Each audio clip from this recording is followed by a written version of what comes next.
Hi, everybody. It's Allison Williams here, your law firm mentor. Law Firm Mentor is a business coaching service for solo and small law firm attorneys. We help you grow your revenues, crush chaos in business, and make more money. Shawn Hill is the Community Marketing Director for Nice Job, Inc. and host of the Nice Job podcast. Previously, he has held roles in marketing and engagement for globally known organizations such as Comcast, Spectacor, World Team Tennis, and USA Sevens Rugby. He also is a certified fund delivery specialist and once gave a keynote speech to Wells Fargo without even knowing it. Shawn is an expert in community engagement and activation and is passionate about connecting people and protecting their reputations. Now, for those of you that are not familiar with Nice Job is a reputation marketing company. And Shawn and I talk about the distinctions between reputation management and reputation marketing and why you need to have a strategy for both. But most importantly, as you are managing your reputation, you have to consider the marketing of your reputation, or else the strategies that you use to manage it are really just going to limit your risk. It's not going to help you to grow your company. So we talked about several things with online marketing, in particular with lawyers, getting reviews, responding to reviews, how to avoid the negative review, as well as how to deal with it, how to market it in a way that actually makes you more effective than if you had a 5-star rating, and a whole lot of strategies around dealing with your online reputation in a way that helps you to grow whatever your online reputation is. So Nice Job is a company that helps lawyers with that. But Shawn and I don't really talk about Nice Job so much as some of the universal truths about the psychology of testimonials and that social proof that a lot of lawyers instinctually know that they should be having and collecting from their clients, but may not necessarily know how to go about doing that. So I had the pleasure of appearing on the Nice Job podcast. It actually was recorded live. It's on Facebook, so you can always check that out if you're interested. But today, Shawn and I spoke about reputation marketing in a way that overlapped our conversation from before, but in some pretty unique ways. So I think you're going to be entertained by this episode, as well as learn a lot about how you can grow your online reputation. So without further ado, Shawn Hill. Shawn Hill, welcome to the Crushing Chaos with Law Firm Mentor podcast. Thank you so much. I'm really honored to be here. Yeah, so I'm excited to talk to you. I know that you are the community director over at Nice Job, and your company helps lawyers to maximize their reputation. And we know that that comes through the form of reputation management, reputation marketing, two different things, great value in both of them. So we're going to talk a little bit about that today. And that's actually where I want to start. So for someone who is a complete novice to this, never heard it before, doesn't know what the two are, can you differentiate what is reputation management versus reputation marketing? Absolutely. So reputation management is probably something that you have heard before. You may not have heard it by that term, but it's the simple sort of things of being in control of just your online presence, right? So it's collecting customer reviews, collecting testimonials, but most often reputation management is usually brought into play when people think about almost like crisis management. So we got a bad review, right? Like how do we reverse the damage that's done with our brand because someone received a negative review? And so what's going to happen there is you might be trying to get more positive reviews. That's kind of a simple step, but ultimately it lives in this small ecosystem that doesn't generate more business, right? It's just preventing you from losing business, which is not a really good strategy to be in. So what reputation marketing does is it takes some elements of reputation management and takes some elements of brand marketing and kind of brings them together, in which you are kind of proactively gathering reviews, which is going to lead to more positive reviews because you're trying to get a review from every single client. In addition, it's going to allow you then to have this base that you can choose from to get marketing gold. So it's not just taking the review, having it live there and not going, it's putting it in advertisements, it's displaying it on your website, it's using it in all these different types of marketing collateral that studies show you're going to end up getting better click-through rates, more engagement, and kind of build more trust by being proactive in this sense. So Nice Job is reputation marketing software because you get this amazing process to collect reviews, but we also give you tools, many of which, almost all of them, are automated. So it's not something you're spending a ton of extra time on, if at all, to use it in marketing efforts, share it on social media, and really start creating this culture within your, your firm and your partnership that you are able to collect feedback, know where you need to make changes, and take the gold standard at the top of that feedback and present it back out to use the marketing effort. So that's kind of you go way more nuanced on it, but that's kind of the key, reputation marketing versus reputation management. It's proactive versus reactive. And the more you can be proactive in a lot of elements of your business, the more control you'll have overall of the results. Yeah. So I know that is, thank you for clarifying those two. And I think that, what you hit on is something that a lot of lawyers understand, but I know that they struggle with the idea of, quote, putting themselves out there, right? So me going onto a platform and saying, hey, everybody, pick me. I'm the best criminal defense lawyer, or I'm the best family lawyer, or I'm the best bankruptcy lawyer. Not the same as my clients who have actually consumed my service from the perspective of my prospective client, looking at me, evaluating me, having a relationship with me, and saying, I do a good job for my client. So can you talk a little bit about kind of the cachet, if you will, of actually having other people be your raving fans versus you yourself saying how great you are? Yeah, I mean, it's always an uncomfortable position to have to brag about yourself, right? You even if you're the most confident person, even if you will admit that you have a little bit of an ego, it never quite feels right, because I feel like a lot of people in variety of different industries are doing it because of this passion, not necessarily the result of selling, right? So even salesmen in their industries, they want to make connections, and they want to kind of do what they're doing day after day to have this organic result. But the study showed, and the stats show, there was a recent study came out that said that 90%, that high, that think reviews are more important than anything that you could even say to a prospective client during the initial consultation, because they understand that you're trying to get them, to work with you, even if you're, heart of gold in that sense. So they're gonna look and trust those reviews a bit more. The second thing is that there was actually like a 12 times result of people that when they see a review on a website that they know is genuine versus if it's displayed in a different way that may look like it was copywritten, which is a real hard struggle sometimes to, hey, you want to share reviews, but how's it going to look with the aesthetic of my site? How's it going? And I'm here to tell you that like realism does count. Realism does matter. We have a widget that can be on any website. It doesn't have to be, a nice job website that's created by us, called Engage. And all it does is raises the conversion rate of your website. So that's how many people are visiting, now turning into taking an action. So whether it's booking a consultation, reaching out for more information, getting into your funnel there. That Engage widget, it displays real-time social proof. And that real-time social proof is so powerful. And then the psychology of it all is people want to look at reviews and make decisions to feel safe. And that includes the oppositional defiant, the people that go like, all right, well, if everyone's raving about this, I want to go, I'm going to check it out for myself, and you want to get that. So it really kind of brings you to the forefront when they're looking to solve problems, and they're looking to work with somebody. And that's what all those reviews are going to do. And the worst thing you could have is a low review count, even if it's 5 stars. So 5 stars and 5 reviews, a lot of consumers we're finding will think like, oh, well, they're doing something where the bad reviews get funneled one way and the good reviews end up there, right? It's almost this instinctual sort of thing to not trust it.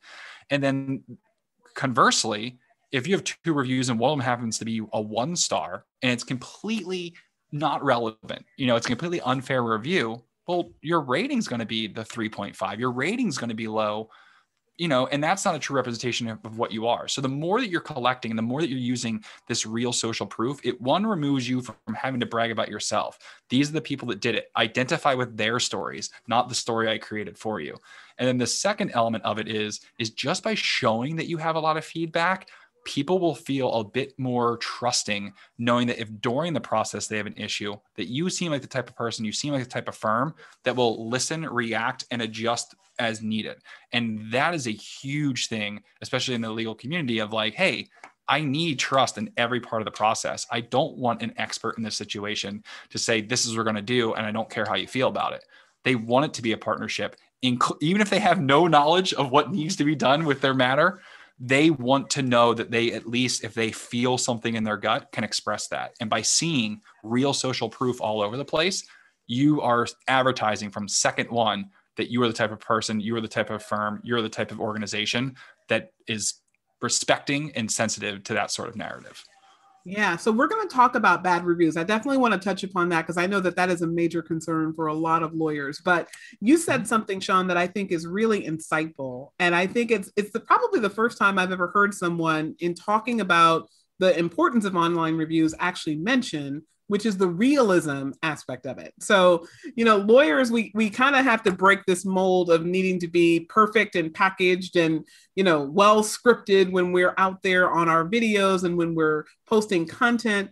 But we know that our clients are often not professional communicators. And I have gotten those reviews with typos and with, using of the wrong word. And you're like, that word doesn't mean what I think you're trying to say there. What do you say to the lawyer who says, I don't necessarily serve the highest, the most educated clientele or the most sophisticated clientele. And I want my clients to speak for me, but I don't necessarily know that they can speak for me as well as I can polish up what they would otherwise have said. Well, I think it's creating the conversation, right? So the first thing is I don't know how active on Instagram you might be or anything like that, but the Instagram generation, the online dating generation, and trust me, this is all relevant. Everyone is familiar now with just putting your best out there and hiding what not be right. But realistically, a lot of these relationships, whether it's, romantic, whether it's business, things like that, come down to that actual connection. And what I like to say is by having it in their words, as imperfect as they may be, all that does is it validates and allows you to then fill in anything else you may need. Right. So very rarely, I would assume, is there going to be something that is so off base from a grammatical error or things like that, that people don't understand that. Like they're not sure what exactly that person said. However, I think purely, I'm going to just go opinion here, just to be clear, though there is some studies that kind of back it up. But more often than not, is that people will then judge their situation against that real thing. So like, wow, like if this person who clearly knew nothing about what was going on, like I know that that's not really what happened. I'm sure it was this type of settlement, not that one, for trying to pull examples here as a non-lawyer. So I'm getting a little lost there, but what it does is it identifies the type of person in a similar situation. So, oh, you know what? I have now learned that it's not called that, but I remember when I did think it was called that. And the fact that this person was at that level of knowledge and got this much help, this much satisfaction, then I might assume that I'm going to get even more out of this because I'm a little bit more well-versed. But finally, it's what harm is it going to be when you can always fall back on, well, that's exactly their words, right? I mean, especially in the legal community, like that's exactly what was said. That's exactly what was put out there. It's verbatim. That is so powerful because you can now go in and say, yeah, actually, I can correct a little bit of that. But you know what? This is actually what it was. You can go in that, but it starts with it's going to bring a conversation. So if I see people that are raving nonstop, and if I also see, this is a weird psychological thing, but sometimes people look at a review and go, wow, if I spelled words like that, or if I, use language like that, I certainly wouldn't be writing online reviews. That'd be a huge fear for me. Why would I do that? Like I know my spelling's bad. I don't want to do that. But the fact that that person was so happy to do it, there must be something there. So it's a little like smoke fire, but ultimately people are starting to tell copywriting. People are able to tell Instagram filters. There's so much recognition of the fact that people are putting their best foot forward that sometimes realism is so much better. I mean, how often do we hear about, oh, this celebrity posted a photo without makeup. How brave of them. Oh my, how brave of them. Right. But by showing that real side of them, it brings them down, it levels them. And so the last thing you want to do is ever put out that you are too good for a client, too good for somebody. Now you may not be the right fit. It's not that type of law, not that, type of experience, perhaps our price point, we can't kind of match that. But you don't want to be your first impression is, oh, they're too good for me, or, oh, they're not the person for me. You want them to come ask you the question, and then you can answer those and figure out if it's the right fit and if you can find success. Yeah, so Shawn, I think you hit on a lot of things there. So the idea that clients are looking for my kind of people, right? So if your clients are not sophisticated, non-sophisticated people are going to be more drawn by someone who communicates like them than by that pretty packaged voice, right? And then the second part of it, which is the idea that people are so acclimated now to seeing people just putting their best selves out there that we're now more attuned to what looks like realism than kind of the pretty packaged voice. But, just kind of dovetailing off of that, there are so many lawyers that I still see that ask the question, oh my God, I don't know if I can start soliciting reviews because what if I get bad reviews and I want to have a 5-star rating? And as much as I have told them that I actually believe in the 4.9 person or the 4.8 person over the person who has 500 5-star reviews, I start thinking, all right, who's at the family cookout, passing out the review me on Google card, right? Versus that more realistic, nobody's perfect, and there are some people that no matter how perfect you are, they're not going to think you're perfect. What can you say to the hesitant business owner who wants to start but has that fear of the dreaded negative review? So to touch on the dreaded negative review is, I'll just start right off and I'll circle back and end with this, is you should have no fear of the negative review. The negative review, when complemented by a plethora of positive reviews, is going to do so much for you. So I can answer that definitively, but I will expand on that a bit later. To go back of kind of like on my last answer, because it plays into this one here, is Nice Job software allows you to see all these reviews left on different platforms, whether it's a Google My Business, whether it's a Facebook page, something like Yelp, these review platforms. And what you can then do is find the golden one. So, whether it's spelling, context, how it resonates, what is actually said, what perhaps sector of your firm it represents, they helped him with this specific issue, if they're kind of really upfront and focused, and allows you to take that and amplify those. So they'll put those in your ads. You'll share them. So if it's left on Google My Business, you can automatically share it to your Facebook page, share it to a Twitter account. And what that's going to do is that's going to be the eye-catching thing. The reason Instagram filters and all that stuff exists, because it is the eye-catching part of it. So when they see that one review, that real review that you're putting out there front and center, then when they start to investigate further, that's where you need a big number. So if you are find a Google My Business listing and they have 300 reviews and they're all 5 stars, all 5.0, people tend to go, it's called the uncanny valley when you talk about like CGI, so realism in movies, is people go, I don't quite trust it.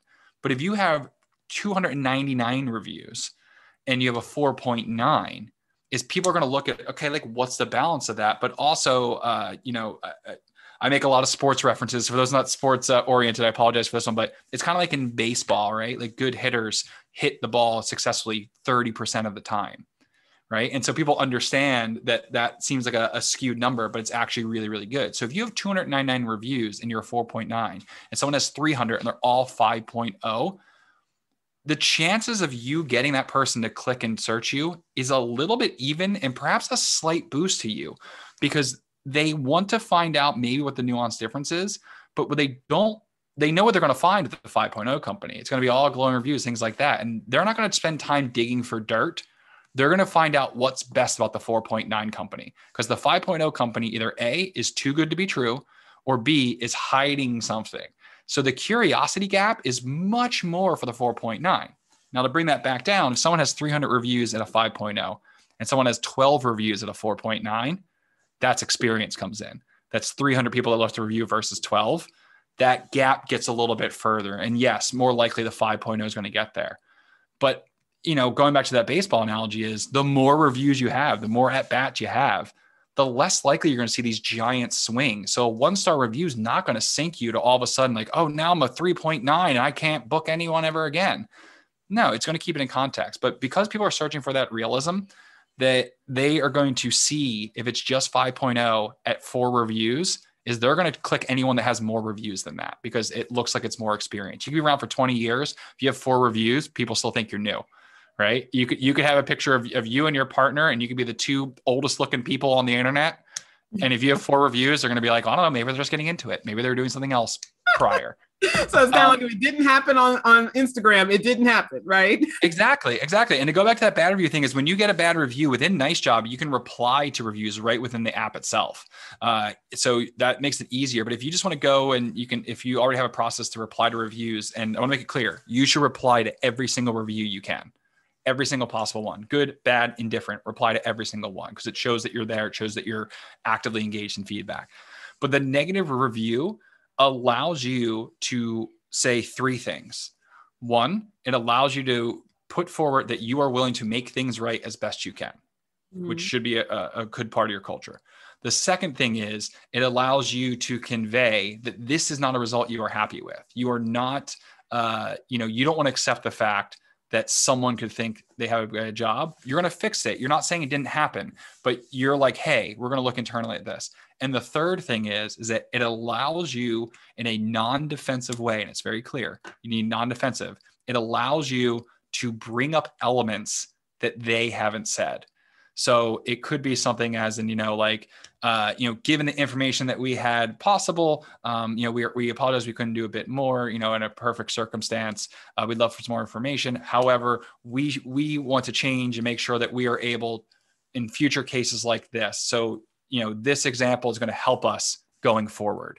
A phrase like that has a little bit of sass, I'm being honest with you, but that also kind of says like, hey, are you reading this review? Do you do that everyone thinks is a trick, but everyone does it? I read the top three and I read the worst three. If you're doing that, seeing the worst three that, hey, we respond as actively to the worst three as we do to the top three, again, brings up that thing that, you know what, I probably could bring this issue up with them even before the case is over, even before the matter is solved. Before I get to the review stage, I probably can say to them, hey, I didn't like the person that spoke to me on the phone when I first called you. I thought they were a bit short. I thought they were kind of bit, honestly, it kind of started on a rocky footing. Well, imagine being able to learn that in the middle instead of at the end. So you're creating that culture. So don't fear negative reviews. It makes you seem more real. It makes you seem more genuine, but also people want to know how you react when things are good and things are bad. Because if things start going bad, they want to know that you're not going to just fold your arms and stand off and things like that. They want to know that you're with them because we know sometimes things take weird twists and turns. And a lot of times bad reviews come from failure to meet expectations. It doesn't mean that expectations aren't unrealistic from the client standpoint. They may have expected like, well, I thought I was going to get $1 million and, drink sparkling water the whole time. And that's just not possible. But you want to make sure on intake that you're setting those expectations correctly. So that's where it's going to help you. And that's kind of comes full circle. But don't fear bad reviews because they can help you if you're smart about it. Yeah. So, you gave us a lot of gems there. First of all, the 3-part process of making sure that your negative review shows that you're willing to address the problem, that you're not happy that your client is unhappy, and that you're not defensive. And that third one, I think, is the real shit kicker. I'm just going to be honest. I'm a lawyer myself. I'm a lawyer with a little tood. So I can definitely tell you that I could get in my comeuppance and get in my feelings if somebody starts attacking me or my business, which is my baby, or my clients or my people, right? If you start attacking the team. So I know that non-defensive response is a real challenge, especially for those of us that really fight for a living, not just play in the adversarial system, but we're litigators. We go hard for our clients. And it's a real challenge when somebody comes in and says things that are false, that you ethically cannot respond to. You can't say, here's the letter in the file that negates that, or here's here's that piece of information. But what say you about when someone attacks in a way that is publicly provable false? So in other words, somebody says, you never showed up for the last hearing, right? Or you didn't argue my such and such. And these things are a matter of public record. Do you still recommend that you kind of go with the benign, willing to address it? Sorry, you're not happy. And here's my non-defensive. While we disagree about the merits, we both agree that we wanted you to be happy. And the fact that you're not is a concern for the business. Yeah, I think it's ultimately what you're doing is whether it can be publicly proven, or something like that, like almost there's no risk of you revealing that sort of information publicly. What it does is that when people are reading this exchange, they're kind of picking sides, but what they're picking sides on isn't necessarily what's right and wrong. It's how we handled it, right? So have you ever been, I don't want to say like, kicked out of a store or something like that, but you ever have something, usually you go back to your school days after you can find it, where you're like, you know what? That wasn't fair. The way you analyzed, the way you judged this, the conclusion you came to, like, that wasn't fair.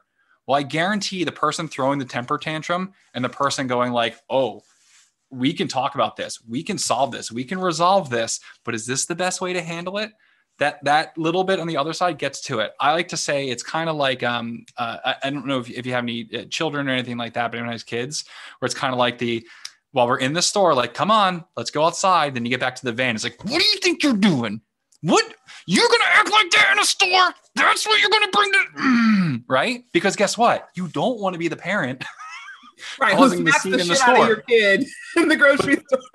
But don't get it twisted. You will be punished and we will solve it. So again, it's kind of like take it offline, take it outside, use the old time term, is what you want to do. And the reason I say don't be defensive is because by being defensive and, again, I'm not in the legal field, but I could see how this could be a thing it's about presenting the case, right?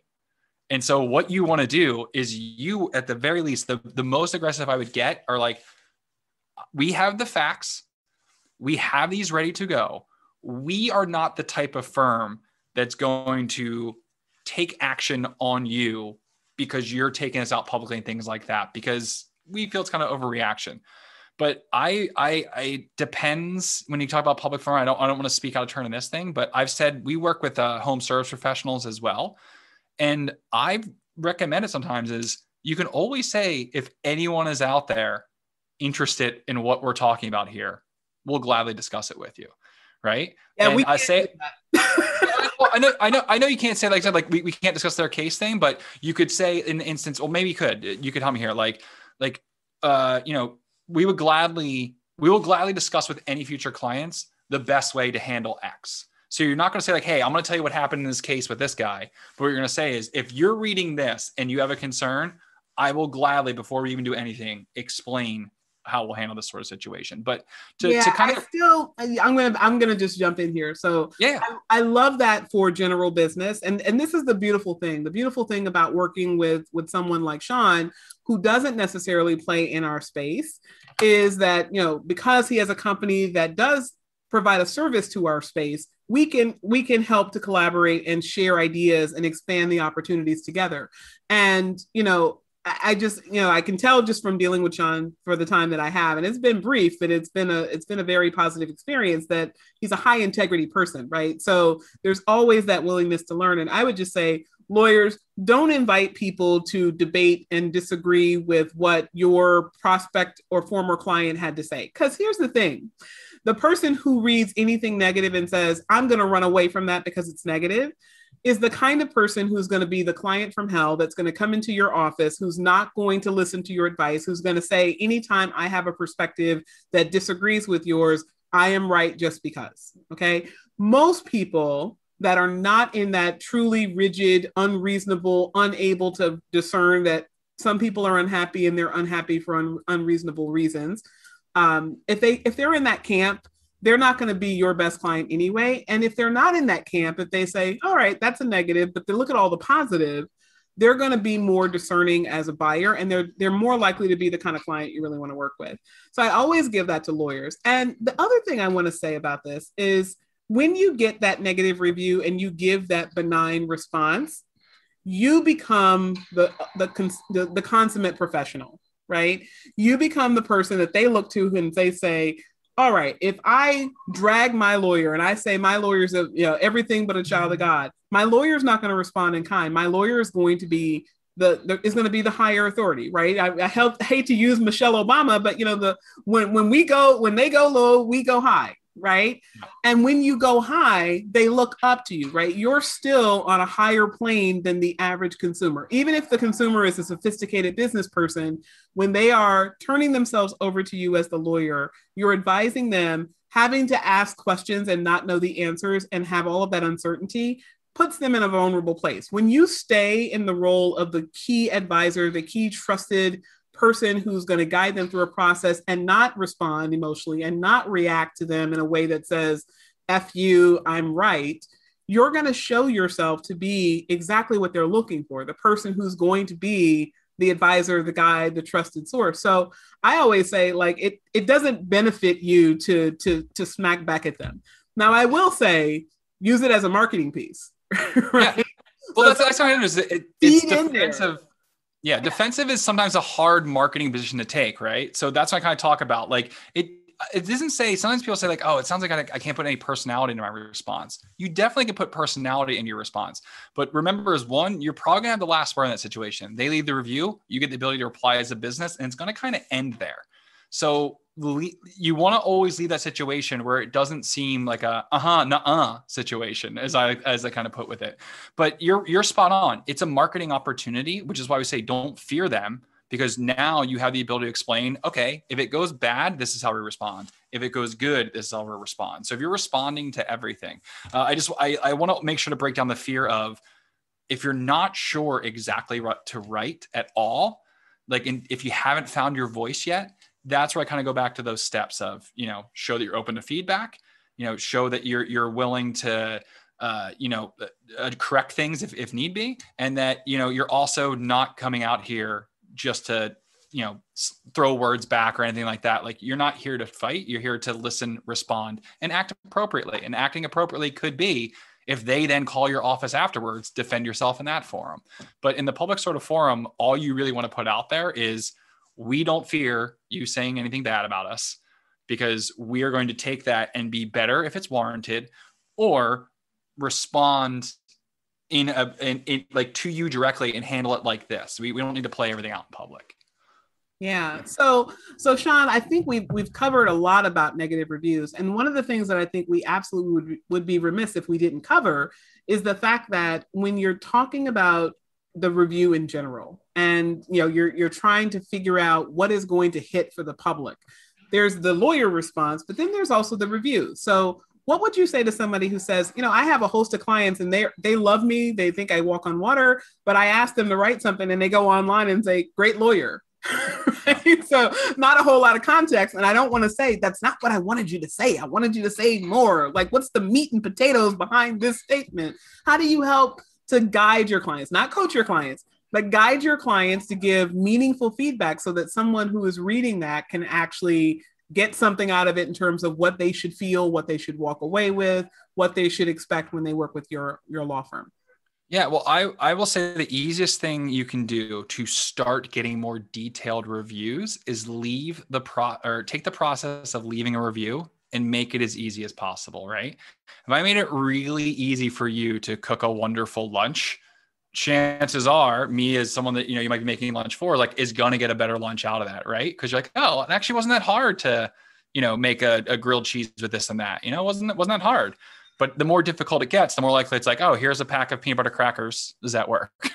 And so what it goes down to with Nice Job software in particular is it starts, it's a dedicated campaign that starts with a text message. So on mobile, really easy things like that to click right through. And it'll follow up to 3 emails if necessary. Once they leave a review, they don't get any of those follow-ups.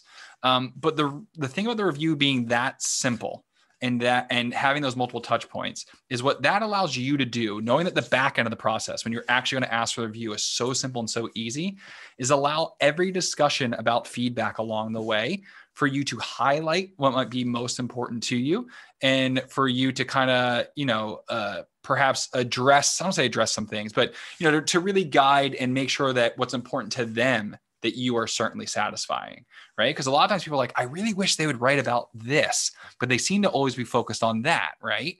And then that becomes, well, then it's hard for them to figure out what details.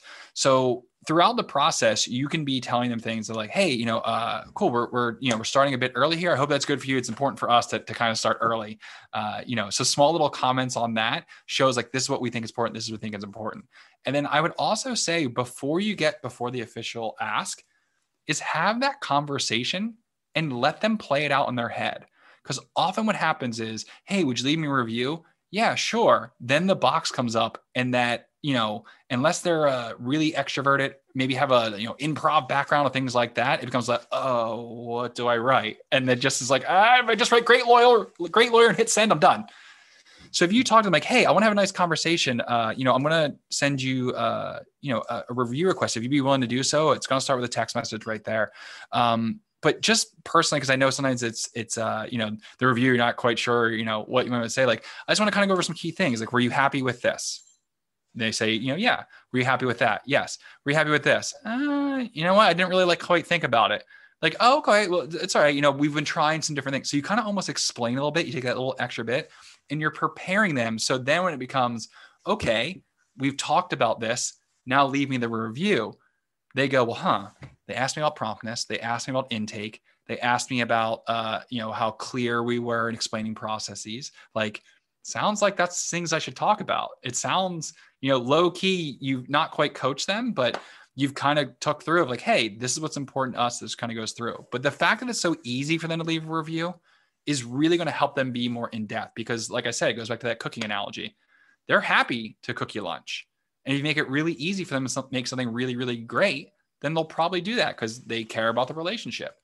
But if they go in and the kitchen's a mess and there's no knives and this and that, they're going to go, all right, well, I want to feed you. Here's the snack pack. So I think that's why, Nice Job was kind of created to take down all these barriers for people leaving a review, to check to see if they have a Google account before directing towards Google My Business, to make sure that they are, able to be logged into Facebook and leave that there, to make it where it's not like it's 7 clicks to get through and they got to log in. I hear all the time you talk about like the Google card.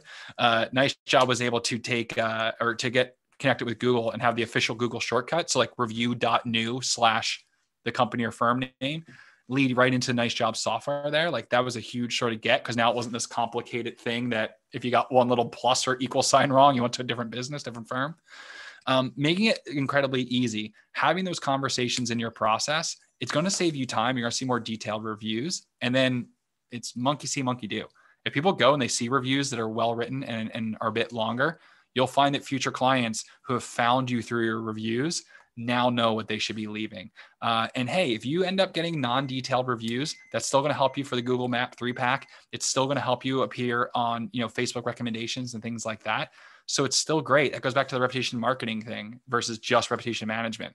Collect as much as you can. And when you get that gem, while you're first starting to get your clients aligned and you get that gem, it's a well-crafted 3 sentences that says everything that you would pay someone to write if you could. Now you have the tools within Nice Job to get that out on other platforms, to put that, have that in your database so you can copy it right into your advertisements and get those higher click-through rates, things like that. That's how it all comes full cycle. But if you prepare your client and then make it really, really easy at the end, you'll be surprised how willing they are. Because if they do, love you, they are really that proud of you.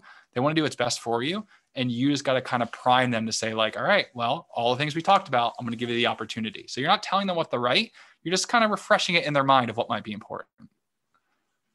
All right. So a lot of great guidance there. And I especially love the general premise that you stated, start, finish, and all throughout that last description is really just to make it easy for them. Mm-hmm. And I cannot share your sentiments enough that people, you're going to get that gem in there if you just keep priming the pump, right? You never know when you're going to get that marketing gold, but you never know what is marketing gold. And I will share a recent story that kind of drives this home. So I recently did a masterclass. It's called the Crushing Chaos Masterclass. It's now, going to be my signature baby. So for anybody that's interested in that, we're going to have a link for the next masterclass, which we're going to host in May. But in the last masterclass, I brought in some of the clients of Law Firm Mentors so that people could hear real life people showing this is how it helped me, right? And I was very clear with my clients. I do not intend to prime you with what to say. I do not intend to tell you what data to use. This is your story, right? Whatever you have gotten, you share. Right. And what ended up happening was one of my clients came and she was so proud of herself because we taught her how to read her profit and loss statement. And so she could actually say, this is what my profit has been and this is how much it grew. And I didn't even tell her to bring that, but she brought that. And I thought that was going to be the most poignant thing. But we actually had people reach out to us and say, I'm really interested in learning about Law Firm Mentor Services. And they signed up and became clients. And through that process, when I asked them specifically, what was it that drew you in? Was it the process of learning how to systematize a business? Was it, the fact that we gave you homework in digestible pieces? Was it the fact that we were giving you support and accountability? Because that's what the program offers. They said, oh, no. It was Angela.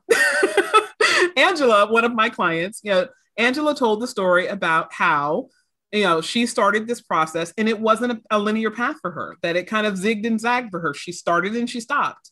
She didn't believe in herself and then she did. She had to grow her level of momentum and then it kind of fell back a little bit because she got scared. And the most important part was that her husband wasn't on board until he had the experience with her. So we had to, and she said the most powerful thing was that you let me bring him to a retreat so he got to have the experience with me and then he could understand. And I couldn't ever find the words to counter him when he would say, but what about this? And why does it cost this? And like, what's the value of this? And she could show it to him. And for her, that was the most meaningful part. And I thought, oh, okay, that's great. That's wonderful. We love Steve. Steve is her life partner. And they're like a wonderful pair. They run their law firm together. But it didn't hit me that was going to be the big thing because she told it and then she moved on. I thought the 308% profit growth was going to be the big thing. And people were like, oh, no. We love hearing about Steve and the fact that Steve's in it with her. And that's what landed. So you never know what is going to land for people who are hearing the stories, learning the tales of your clients. You never know what is going to strike at the heart of your prospects until you give them the opportunity to hear different people, different voices, different experiences through the lens of that person and what matters to that person. Yeah, like the review really at that point is the succinct public facing experience. And so, like I said, it's going to be part of your culture. It should be, to get feedback, to have these conversations, and then they'll express it how they want. But yeah, I love that because it touches that thing of, hey, you want to have stories like the one you just told, but it'd be great if you had another story that covered both sides in a sense that someone else like, oh yeah, well, I also had 300%. And then someone else that said, oh, it also was like when I brought my partner in. And then now you're building up. So you're not going to know what stories you're going to get. You're not going to know what stories are going to really hit. But if you're not taking the opportunity to gather as much as possible, now you're stuck either gold plating things, so it's not true gold, or you are, forced to pick from a small little thing. And especially because, that in a great sort of way is that story is going to work, but that might not be the story that's going to have as much lasting impact 5 years down the road. So now it's about finding chances to get other stories like that. And that's why I said, like, getting reviews and building these sort of things, it is a little bit of, your process and your culture, which is why on the back end, we didn't want Nice Job software to be an added task for you in a sense. We wanted to be able to be fully automated. We integrate with, software like Clio. So you don't even have to go into Nice Job and have that whole process run. But we want to make it so it was quick and easy so that you have the ability to experiment and say, well, let me try sharing this review and see how people respond to it. And then share this review and see how people respond to it. And really kind of spread out your marketing efforts. And like you said, that's the gold testing right there. That's where you find out what's really going. People come in and say, I'm here because of this. Now that's what's really important. That's what you can focus on while still having that other collateral. Because I guarantee there's someone else, Allison, that's going to be like, that 300%? What was that number again? And so now you have both. And that's the best part of this whole thing. Yeah, absolutely. And so, Shawn, you just mentioned the fact that Nice Job integrates with Clio, which I love. Mm-hmm. And, for anyone out there that is really looking to, first of all, make it easy, not just for your client, but also for you. Like we, as lawyers, we have more than enough stuff to do. We don't need another big project to learn, another big activity to undertake. And it sounds like Nice Job has really done a nice job of integrating the goal of getting more reviews, getting good marketable content that we can use and start to really advance our interests in growing our firms by virtue of putting our client stories out there. So for someone who wants to learn more about Nice Job, and in particular, how they can demo your software, how they can start to understand it more and start to use you as a resource in the way that you're already helping countless lawyers already, tell them how they can get a hold of you and what they should do next. Yeah, so I'm very happy to say this is one of the first times I can say that. We had our website get.nicejob.co, but we were finally able to get it. You can just go to nicejob.com. That's going to take you right there. So we are super excited about that. It's one of the first times the opportunity to really share that, we officially have that domain. We do also have a blog, so you just do blog.nicejob.com, where we have a couple articles on there specifically about, what is reputation marketing, but also about including like the reputation management element just for lawyers. So we talk a little bit about kind of how that works. We dive into a little bit of the Clio integration there. But just go to nicejob.com. You'll get to see the full thing. We have our review tool there. We also have a website product called Convert, if you're interested in that there. But through there, you can find demos. You can see kind of an example of it. But I also invite you to drop me an email, reach out to me as well. Shawn@nicejob.co or .com now, I guess. Either of those will get to me. The main reason why is Nice Job. We want to make sure that we are a growing company. We're going to be growing very big here in 2021. But the mindset and the mentality when we first started was we always want to be something where you can reach and get the information you need, quickly, easily, and get to the person sort of deal. So we want to give you something that's so robust and easy, but we'd love to, white glove you when we can, and really make it worthwhile for you. So visit nicejob.com. You can also, that's where you can sign up for our free Engage widget, which you heard me speak of earlier. So absolutely free. Or you can drop me an email as well. But if you visit any of those two things, or you drop me a line, we'll give you the information you need. We'll discuss back and forth, and we'll let you know how it's going to work for you. Not just overall lawyers in general. We'll talk specifics, and we'll talk about why it's going to work best for you. All right, you guys heard it here from our guest for today's show, Shawn Hill, Community Director at Nice Job, and you can find out more at nicejob.com. And you can also email Shawn at nicejob.co or .com. I want to thank you, Shawn, for being a guest. You have just been fabulous, a wealth of information about reputation marketing, reputation management, how they are distinct, and the various different ways that lawyers can use these techniques to really get some marketing bang for their buck, that marketing gold that we talked about. Everyone, I am Allison Williams, your law firm mentor. Thank you for joining us, and we'll talk to you soon.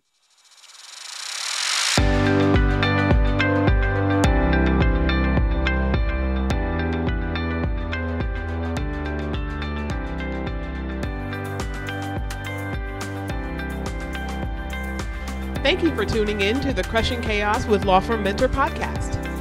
To learn more about today's guest and take advantage of the resources mentioned, check out our show notes. And if you own a solo or small law firm and are looking for guidance, advice, or simply support on your journey to create a law firm that runs without you, join us in the Law Firm Mentor Movement free Facebook group. There, you can access our free trainings on improving collections in law firms, meeting billable hours, and join the movement of thousands of law firm owners across the country who want to crush chaos in their law firms and make more money. I'm Allison Williams, your law firm mentor. Have a great day.